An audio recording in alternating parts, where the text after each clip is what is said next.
İl ərzində dəmir yolunu keçmək istəyən 18 nəfəri qatar vurub. Hadisələrin piyadaların iştirakı ilə baş verdiyi bildirilir. Səbəb isə dəmir yoluna yaxın tikilən evlərin qapılarının dəmir yoluna açılmağı göstərilir.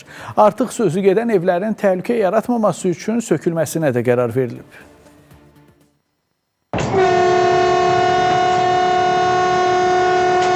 İllər öncə dəmiryol xəttinə yaxın məsafədə tikilmiş qanunsuz və plansız evlər zamanla dəmiryol infrastrukturuna və qatarlara maneələr və problemlər yaradırdı. Qatarların qarşısına çıxan maneələr çox vaxt ölüm halları ilə nəticələnirdi.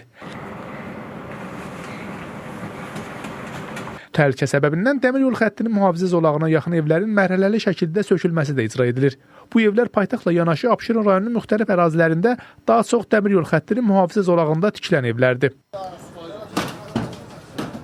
Zaman-zaman müəyyən köçürməli olub, xüsusilə təbii ki, qanunsuz evlərdən köçürməli olub. Burada da sırf məqsəd budur və biz statistikaya baxsaq, ümumiyyətlə müşahidə etsək görərik ki, qatarların qarşısına qəfil insan çıxması halları məhz daha çox sıx məskunlaşan ərazilərdə, insanlara yaşadığı ərazilərdə olur. Dəmiryollar Qapalı Səhmdar Cəmiyyətindən verilən məlumata görə 2025-ci ildə qatar qarşısına çıxan qəfil maneələrə görə qatar maşinistləri tərəfindən 123 dəfə təcili tormozlanma ediblər.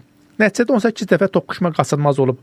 Onlardan 10 nəfər ağır xəsarət alıb, 8 nəfər isə həyatını itirib. Toqquşma nəticəsində 2024-cü ildə 10 nəfər xəsarət alıb.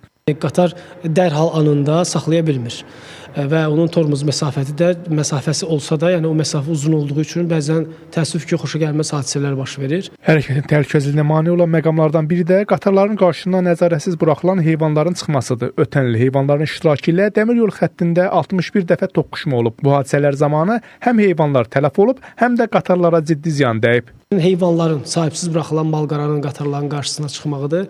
Bu hadisələr də təkrarlanan hadisələrdir. Fermerlər də qanunvericiliyə uyğun şəkildə cəzalandırılır, cərimələnir. Onu da qeyd edək ki, dəmir yollarının sahəsinə aid olan dəmir yol keçidlərində baş vermiş toqquşma hadisələrinin sayı 2024-cü illə müqayisədə ötən il 13% azalıb. Rəşad Vəkiloğlu, Əfqan Bayramov, Space xəbər.